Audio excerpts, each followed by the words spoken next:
Wow. This week's deep dive into AI is going to be a wild ride. Oh, Yeah. yeah.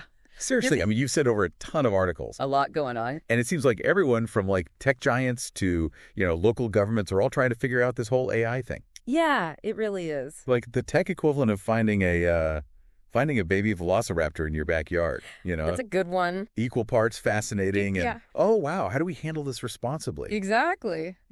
So speaking of how do we handle this, one of the biggest stories this week is OpenAI, Right. the folks behind ChatGPT. Mm-hmm. They're aiming for a valuation that's like bigger than some countries. It's incredible. We're talking $150 billion.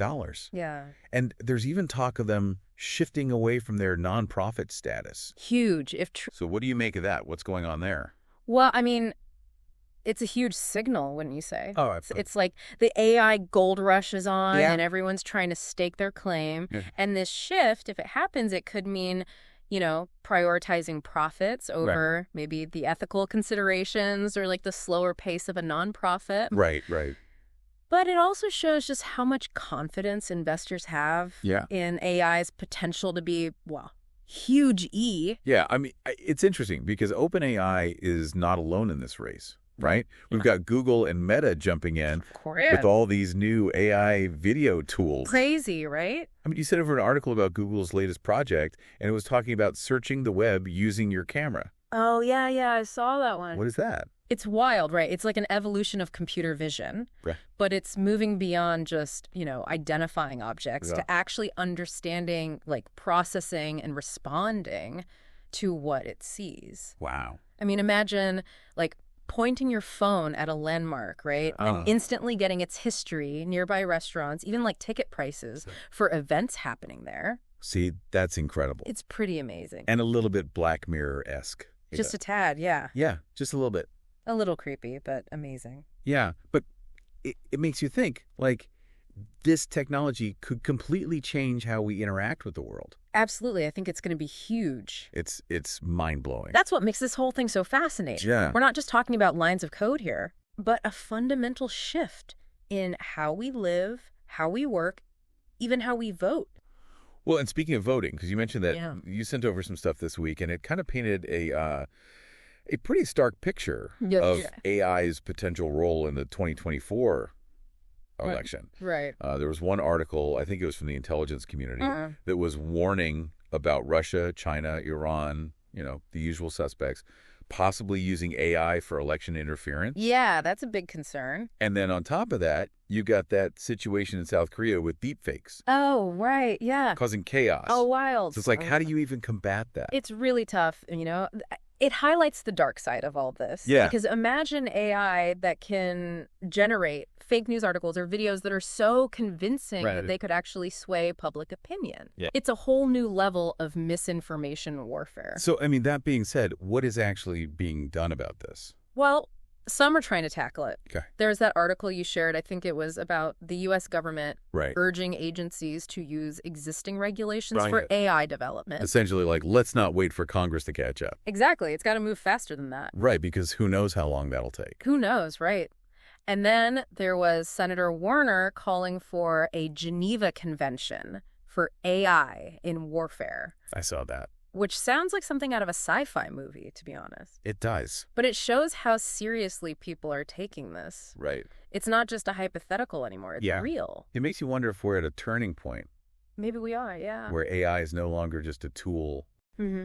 but a force that needs global agreements and regulations.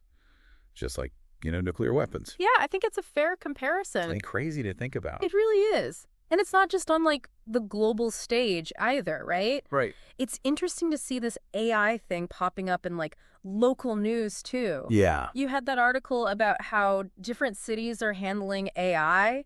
Oh, yeah. And it's kind of all over the place. Well, it's like some places are all in. Right, exactly. And some places are like, nope, not doing it. Totally. San Jose, they're like rolling out the red carpet for these AI companies. Yeah, wide open arms. And then you've got King County, they banned AI-generated police reports. I mean, makes sense, though, right? Think Yeah. about it. You've got those concerns about potential errors. And Oh, for sure, especially with law enforcement. That's Exactly. You can't mess around with that. yeah. But on the other hand, San Jose, they see dollar signs. Yeah. Economic growth, innovation, all that. Right. It's a tough balance. It is. And then you've got Governor Newsom in California. Right.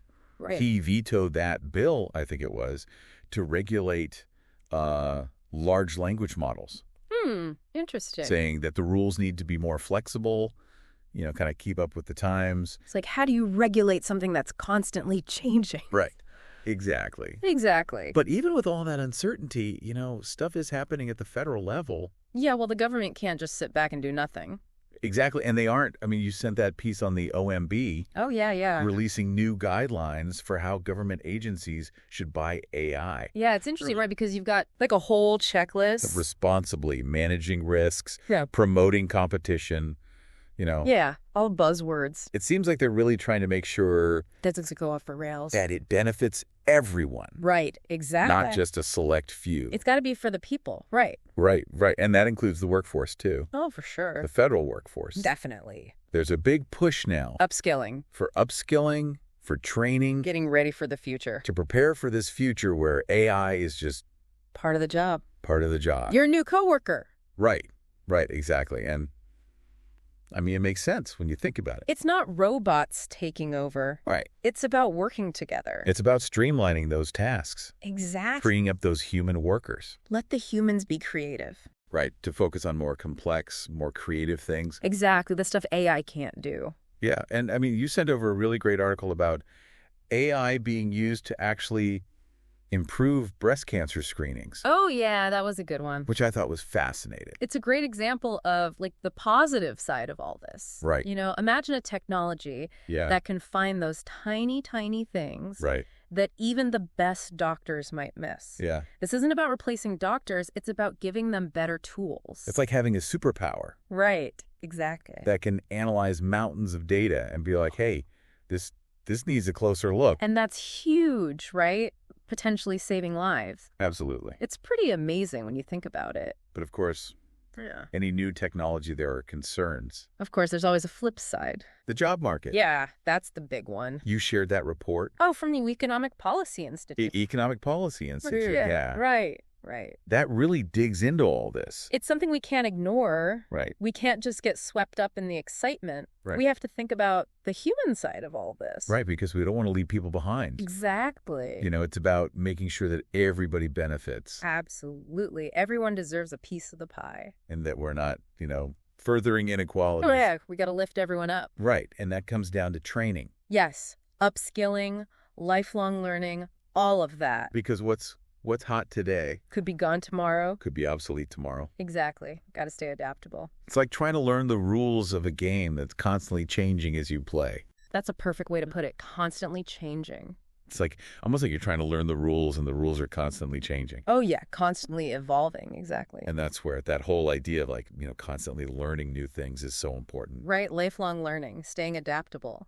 Speaking of learning. Yeah. You know that Google AI feature that can take documents and turn them into a podcast conversation? Oh, yeah. I remember that one, the Notebook LM thing. Yeah, that was pretty wild. What do you think about that?